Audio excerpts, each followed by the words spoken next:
शेतकऱ्यांची आवडती, मग झाले मी पडती, घराघरातून भिणभिणती, काचेचा तो महाल, कंदील माझं जनमंती, बत्तीचे ते रूप नवे, घराघरामध्ये प्रकाश व्यापे, झगमगती झगमगती. विद्यार्थी मित्र हो, नमस्कार. आज मी ज्या विषयावर बोलायला आले आहे तो विषय आपल्याला रोज स्पर्श करतो, आपल्या डोळ्यांना, आपल्या मनाला आणि कधी कधी आपल्या आयुष्यालाही. तो विषय म्हणजे व्यसन, सोशल मीडिया. सोशल मीडिया हा शब्द आपल्या कानावरती पडला की आपल्या डोळ्यासमोर विविध चित्र निर्माण व्हायला लागतात. कित्येक फेक अकाउंट असणारं फेसबुक, अफवा पसरवणारं व्हॉट्सअप, घरी मायबापाचं न ऐकणाऱ्याला जिथे दुसऱ्याची ट्विट ऐकावी लागते ते ट्विटर, आणि ज्याच्याशिवाय आपल्या आयुष्याचं टायर हे पंक्चर ट्यूब झाल्यासारखं वाटतं ते यूट्यूब, ही काही सोशल मीडियाची माध्यम आहेत. तुम्ही कधी देहूला गेलात तर इंद्रायणी आजही संत वाहताना दिसते, परंतु त्या इंद्रायणीच्या काठावर अमृत फुलवणारा माझा तुकोबा आता कुठे दिसत नाही. कधी आळंदीला गेला तर ज्ञानाची ज्योत प्रकाशित करणारा माझा ज्ञानोबा आता कुठे दिसत नाही. रयतेच्या बळावर सुखाचं छत्र ठेवावं यासाठी स्वतःच्या आयुष्याचं रणांगण करून घेणारा माझा शिव छत्रपती आता कुठे दिसत नाही. घराघरामध्ये आया खूप झाल्या, परंतु शुभा घडवणारी जिजाऊ आता कुठे दिसत नाही. ज्ञानेश्वरांनी ज्ञानेश्वरी लिहिली, वय होतं 16 वर्ष. तुकोबांनी गाथा लिहिली, वय होतं 23 वर्ष. छत्रपती शिवाजी महाराजांनी स्वराज्याची स्थापना केली, वय होतं 16 वर्ष. हेच तर कर्तृत्वाचं वय असताना ही सर्व माणसे याच मातीतली होती ना. मग आज आमच्याच पिढीला काय झालं? आमची पिढी कुठं भरकटले तर आमची पिढी भरकटले सोशल मीडियावर. सोशल मीडिया म्हणजे काय हो? मुळात सोशल या शब्दाचा अर्थ सामाजिक असा होतो, परंतु कर्तव्याची जाण आणि जबाबदारीचं भान नसणारा युवक जेव्हा अजाणतेपणे सोशल मीडियाचा वापर करायला लागतो तेव्हा हीच सोशल मीडिया समाजासाठी आणि समाजाची अर्थातच सोशल आहे यावर प्रश्नचिन्ह निर्माण व्हायला लागतो.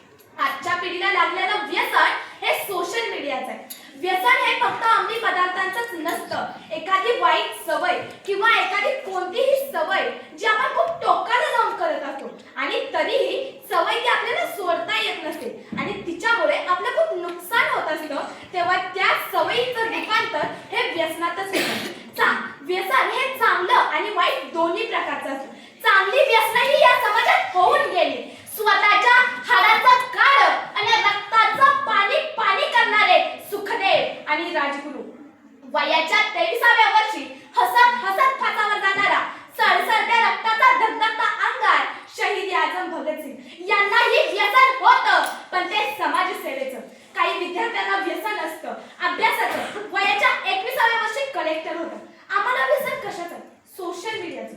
आमचं व्यसन इतकं गोड आहे की कदाचित कडू लागेपर्यंत संपूर्ण उशीर झालेला असेल.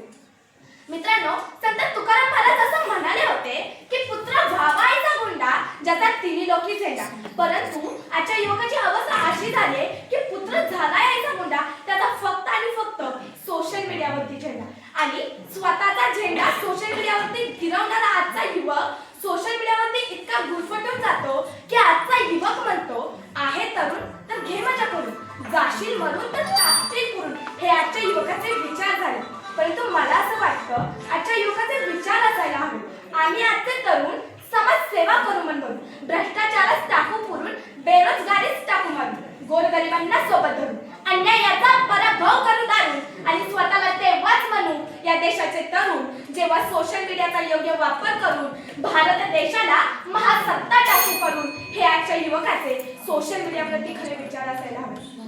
मला बबलू वडनेची एक कविता आठवते. आउटडेटेड झालंय आयुष्य, स्वप्नही डाउनलोड होत नाही, संवेदनांना व्हायरस लागलाय, दुःख स्पेंड करता येत नाही, हँग झालेल्या पीसी सारखी मातीची स्थिती वाईट, जाती आणि माती जोडणारी कुठेच नाही का वेबसाईट. 21व्या शतकातली पिढी भलतीच क्यूट, 21व्या शतकातली पिढी भलतीच क्यूट. कॉन्टॅक्ट लिस्ट वाढवण्यात गेली पण संवाद मात्र झाले क्यूट. कॅम्प्युटरच्या चिप सारखा माणूस मनानं खुजा झालाय, कॅम्प्युटरच्या चिप सारखा माणूस मनानं खुजा झालाय आणि मदर नावाचा बोर्ड त्याच्या आयुष्यातून वजा झाला. फ्लॉपी ड्रिक्स आणि ड्राईव्ह मध्ये आता संस्कारांना जागा नाही. फाटली मन, सांधणारा इंटरनेटवरती कोणताही धागा नाही. करपट झालेत नाती, फॉर्मॅट झालंय घर. करपट झालेत नाती, फॉर्मॅट झालंय घर, छातीशी असतो मोबाईल आणि हात आमचे सोशल मीडियावर. मी इथं एकच सांगायला आले आहे, सोशल मीडियाचा वापर करा पण स्वतःला हरवू नाही. त्याचा फायदा घ्या पण त्याच्या व्यसनात बांधू नाही. धन्यवाद.